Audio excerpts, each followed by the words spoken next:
السلام علیکم ورحمۃ اللہ وبرکاتہ۔ ویسٹرن میڈیا میں ایک چیز بہت زیادہ ڈسکس کی جاتی ہے کہ مسلم ممالک میں خواتین کو اوپریس کیا جاتا ہے، دبا کے رکھا جاتا ہے۔ اب ان سے جب پوچھا جاتا ہے کہ آپ یہ کس بنیاد پر کہہ رہے ہیں، تو کہتے ہیں ہم نے دیکھا ہے کہ وہاں تم عورتوں کو ایسے لباس پہناتے ہو کہ عورتیں جو ہیں وہ بڑی ڈھکی چھپی نظر آتی ہیں۔ تو اب سوال یہ پیدا ہوتا ہے کہ کیا کسی کا ڈھکا چھپا ہونا اس کی آپریشن ہے؟ اب مثال کے طور پر اگر میں فل سلیوز کا کرتا پہن لوں یا عرب جیسے جبہ پہنتے ہیں پورا جبہ پہن لوں، تو اب چونکہ میں نے اب سارا جسم کور کر رکھا ہے اور ڈھیلا جسم ہے، بدن نمایاں نہیں ہو رہا، تو اس لحاظ سے مرد بھی اوپریس ہو گیا، جسم چھپا کے رکھا ہے، اوپریس ہو گیا۔ ان کے دماغ میں یہ ہے کہ عورتوں پہ برقع مردوں نے تھوپا ہوا ہے اور زبردستی پہناتے ہیں۔ عورتیں جو ہیں برقعوں سے نکل کے آپ سمجھ لیں حجاب سے نکل کے، ایک اور ورڈ، یا پھر پردے سے نکل کر بے حیا ہونا پسند کرتی ہیں، اور مردوں نے انہیں دبا کے رکھا ہوا ہے۔ یہ ان کے دماغ میں ڈالا گیا ہے کہ اس طرح تم اپروچ کرو تاکہ سب بے حیا ہونا۔ اب ہماری عورتیں جو ہیں وہ بے حیائی کی علم بردار بن کے پھر رہی ہیں، تو ان کی عورتیں کیوں نہیں پھر رہیں؟ ان کو بھی بے حیا کرو کہ جب قومیں بے حیا ہو جاتی ہیں تو ان سے جو مرضی چاہے کام کرا لو۔ عورتیں بے حیا ہوں گی تو مردوں کی نظروں سے بھی حیا اٹھی جائے گی، کب تک بچا کے رکھیں گے؟ بے حیائی کا بازار گرم ہوگا، ہم یہاں پہ پھر شراب بھی بیچیں گے اور جوئے بھی کھیلیں گے، اور ان کو اخلاقی اقدار میں اتنے پست کر دیں گے کہ انہی چیزوں میں لگے رہیں گے۔ بس پھر جو مرضی چاہے ان سے کراؤ۔ دیکھ رہے ہیں آپ، ایک پورا یہ تھاٹ پروسیس ہے۔ کہیں پہ یہ لبرلزم کے نام پر، کہیں فیمنزم کے نام پر، کہیں میری مرضی کے نام پر، میرا جسم میری مرضی کے نام پر، کبھی LGBTQ کے نام پر، اس کے اندر پر لیٹرز ایڈ ہی ہو رہے ہیں، لگ رہا ہے ABCD سارے لیٹرز یوز ہو جائیں گے، اس کے بعد ختم ہو جائیں گے لیٹرز۔ عجیب ایک بازار گرم کر کے رکھا ہوا ہے۔ ان سے پوچھو کہ بھائی یہ تمہارے ہاں یہ جو چرچوں میں ننیں ہوتی ہیں جنہیں تم سر سے لے کے پاؤں تک ڈھانک کے رکھتے ہو اور ڈھانپ کے رکھتے ہو، یہ بھی اوپریسڈ ہیں؟ پھر کہتے نہیں they have moved on, they have progressed۔ تو ان سے سوال کرو کہ کیا عورت کا ننگا ہو جانا پروگریشن ہے؟ کیا مرد کے سطر سے کم کپڑے پہننا پروگریس ہے؟ اگر تمہارے دماغ میں یہ ڈیفینیشن آف پروگریس ہے تو تم تو ابھی شاید کیو مین بنے ہوئے ہو کیونکہ ایسے لباس تو کیو مین تمہاری تحقیق کے مطابق پہنا کرتے تھے، تمہاری تحقیق کے مطابق۔ تو ہم تو بڑے پروگریسو ہیں، ہم نے تو اللہ سبحانہ و تعالیٰ نے لباس کو زینت بنایا ہے، ہم نے تو زینت اختیار کر لی، ہم تو بڑے پروگریسو ہیں۔ تم ابھی تک وہ پہاڑوں کی زندگی گزار رہے ہو۔ اللہ نے انسان کو عزت دی ہے، تم اسے ذلت کے اندھیروں میں ڈھکیلنا چاہتے ہو، تم جانور بنانا چاہتے ہو۔ جانور کپڑے نہیں پہنتے، انسان تو پہنتے ہیں۔ اچھا، اب تمہارے ہاں بھی اگر کسی کو کہا جائے کہ بھئی کیا وہ ننگا باہر کہیں پر بھی ملک میں جا سکتا ہے، عورت ہو یا مرد ہو، تو تم کہو گے نہیں، کیوں نہیں جا سکتا؟ بھئی آزادی ہونی چاہیے نا۔ بھئی دیکھو، آزادی کی تم بات کرتے ہو تو کہتے ہیں کہ بھئی دیکھو، بھئی تمہارے ہاں اپنی مرضی سے لوگ لباس نہیں پہن سکتے، ہمارے ہاں تو پہن سکتے۔ بھئی ٹھیک ہے، اگر تمہارے ہاں مرضی سے لوگ لباس پہن سکتے تو تمہارے ہاں بہت سارے ایسے لوگ ہیں جو سڑکوں پہ ننگے جانا پسند کرتے ہیں، ان کو آنے دو نا ننگے۔ پھر تم نے کیوں جگہ جگہ لکھ کے دکانوں پہ لگایا ہوتا ہے کہ شرٹ لیس ہوں تو نہ آئیں، بیئر فٹ ہوں تو نہ آئیں؟ تم بھی پھر ننگا کرنے دو نا سب کو، ننگا ناچ تم کیوں نہیں کرنے دیتے؟ نہیں جی اپنے گھروں میں جو مرضی چاہے کریں، باہر سڑکوں میں نہیں کرتے۔ ہم بھی تو یہی کہتے ہیں، گھروں میں جو مرضی چاہے کرو، باہر نہیں کر سکتے۔ باہر اللہ اور اس کے رسول کا حکم چلے گا، تمہارا اور میرا بھی نہیں ہے، اللہ اور اس کے رسول کا حکم ہے۔ سمجھ آ رہی ہے بات؟ یہ بات نہیں سمجھ میں آتی ان کو۔ کہتے ہیں یہ مسئلہ کیا ہے، یہ انا پرست ہیں، یہ نفس پرست ہیں، انہیں جو ان کے نفس کو اچھا لگتا ہے یہ سمجھتے ہیں وہ ٹھیک ہے۔ ان کے ہاں پیمانہ ان کا نفس ہے، اور مسلمان کے ہاں پیمانہ اس کا نفس نہیں ہے۔ مسلمان کے ہاں پیمانہ اللہ اور اس کے رسول کا حکم ہے، اور اس کا نفس اگر اس کے خلاف کرنے کو کہتا ہے تو مسلمان اپنے نفس کو الٹا ٹرین کرتا ہے کہ خبردار، وَمَا أُبَرِّئُ نَفْسِي إِنَّ النَّفْسَ لَأَمَّارَةٌ بِالسُّوءِ، الا من رحم ربی، یہاں نفس سے ہمارا تو ابھارتا ہے گناہوں کی طرف،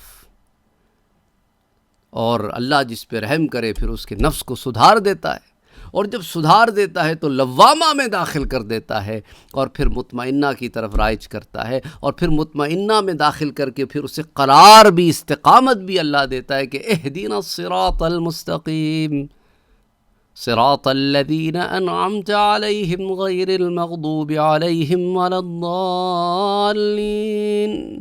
یہی مانگتے ہو نا تم، صراط مستقیم مانگتے ہو نا رب سے، ان لوگوں کا راستہ مانگتے ہو جن پہ اس نے انعام کیا، اور اس راستے سے پناہ مانگتے ہو جن پر وہ غضبناک ہوا، جو گمراہ ہیں۔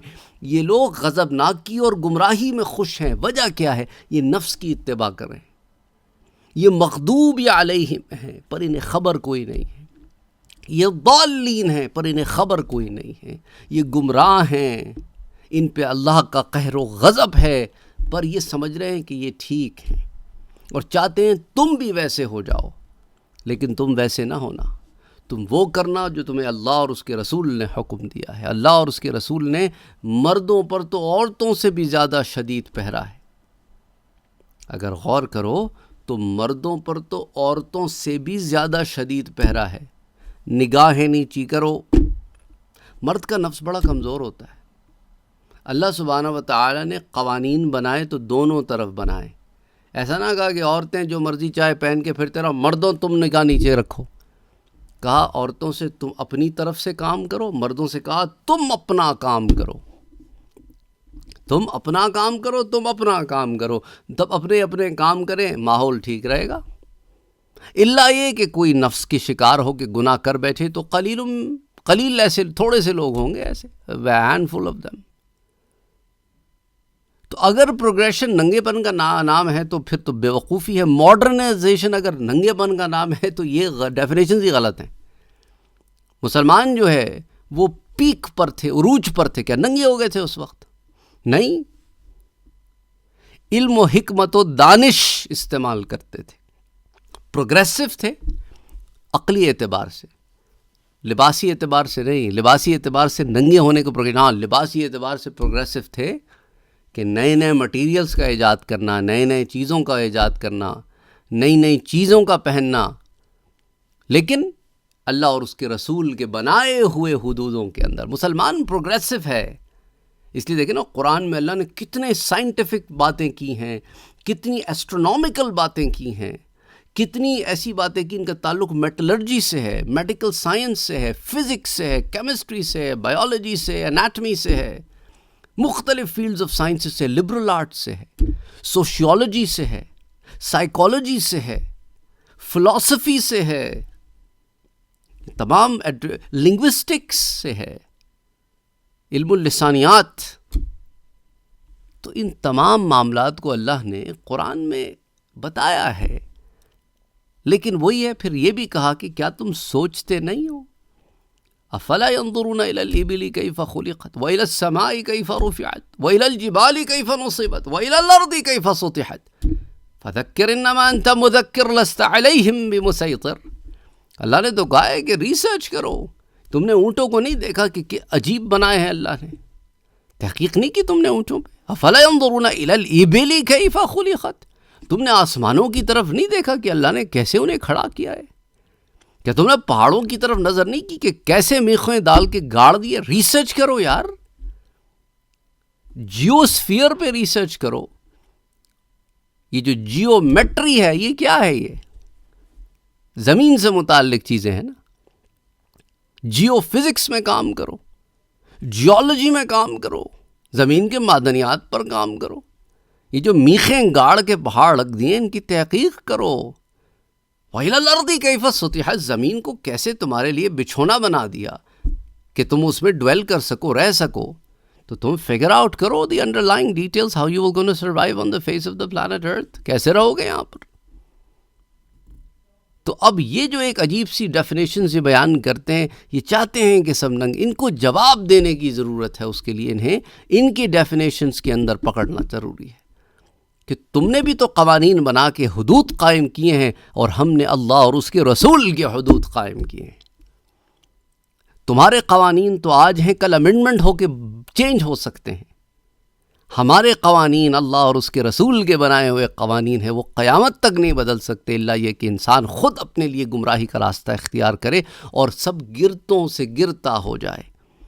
لیکن یاد رکھنا، لقد خلقنا الانسان فی احسن تقویم ثم رددناہ اسفل سافلین. ہاں، انسان نے خود سب گرتوں سے گرتا ہونا پسند کیا، لیکن الا الذین آمنوا، لیکن وہ جو ایمان لائے اور نیک عمل کیے، اور نیک عمل میں یہ داخل ہے کہ اللہ اور اس کے رسول کی بنائی ہوئی حدود کا نفاذ کرنا. وہ کون ہے؟ فَلَهُمْ أَجْرٌ غَيْرُ مَمْنُونَ، ان کے لیے کبھی نہ ختم ہونے والا اجر ہے. یہ عجیب بات ہے کہ تم ہمارے ملک میں آ کے اپنے ملک کا قانون نافذ کرنے کا کہتے ہو. کیوں بھائی؟ جو ایشوز نہیں انہیں ایشوز مناتے ہو. وہ کینیا کے پریزیڈنٹ سے انہوں نے شاید کسی نے سوال کیا کہ آپ کے ہاں LGBT کا جو پرابلم ہے اس کے اوپر، اس نے کہا صبر کرو، یہ ہمارے ہاں ایشوز ہی نہیں ہیں، تم انہیں ایشو کیوں بناتے ہو. We have a law in our land, ہمارے ملک میں ایک قانون ہے جو 100% امپلیمنٹڈ ہے، جسے 99% of our population has endorsed. تم کون ہوتے ہو ایک نان ایشو کو ایشو بنا کے دنیا میں اس کو ایک چند جو ہے نا کہتے ہیں نا کھانے میں نمک برابر بھی جو نہیں ہیں انہیں تم ایک ایسے ایشو بنا کے پیش کرنا چاہتے ہو جیسے پتہ نہیں سارے کے سارے یہی ہیں اور ہم انہیں دبا کے بیٹھے ہیں. کہتے حقوق انسانیت، حقوق انسانیت کے علم بردار صرف تم ہی رہ گئے ہو، جس نے اپنی مرضی آئی تو انسان کو وہ حال کر دیا کہ کوئی جانور کا بھی نہ کرے. اور تمہاری حقوق انسانیت کہاں جاتی ہے جب تم گاڑی کے ایڈ کے اندر نیم ننگی عورت لا کے کھڑی کر دیتے ہو. تمہاری حقوق انسانیت تب کہاں جاتی ہے جب مردوں کے کلون کے ایڈ میں تم ننگی عورتیں لا کے کھڑی کر دیتے ہو. اس وقت تمہاری حقوق انسانیت کدھر جاتی ہے؟ وہاں تمہیں نہیں نظر آتا کہ عورت کو کھلونا بنا کے رکھا ہوا ہے انہوں نے؟ وہاں پہ تمہارے حقوق نسواں کا گلا کیوں دبتا ہے؟ وہاں پیسے نہیں ملتے یا پیسے ملتے ہیں چپ رہنے کے؟ یہ سب کھیل تماشا بند کرو مسلمانوں، ان چکروں میں نہ آنا. خود بھی پٹھیاں باندھی ہیں اور تمہیں بھی گمراہ کرنے نکلے ہیں. بہرحال السلام علیکم ورحمۃ اللہ وبرکاتہ.